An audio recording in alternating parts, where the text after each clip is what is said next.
নবী মুসা আলাইহিস সালাম যখন যুবক, তখন একদিন তিনি দেখছেন রাস্তায় দুজন লোক ঝগড়া করছে।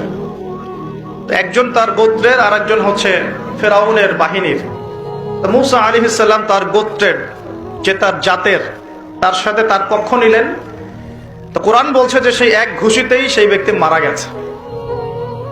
ঠিক আছে, ওয়াকাযাহু, মুসা আলাইহিস সালাম তাকে একটা ঘুষি দিলেন, ফাকাদা আলাইহি, এতেই তার মৃত্যু হয়ে গেল।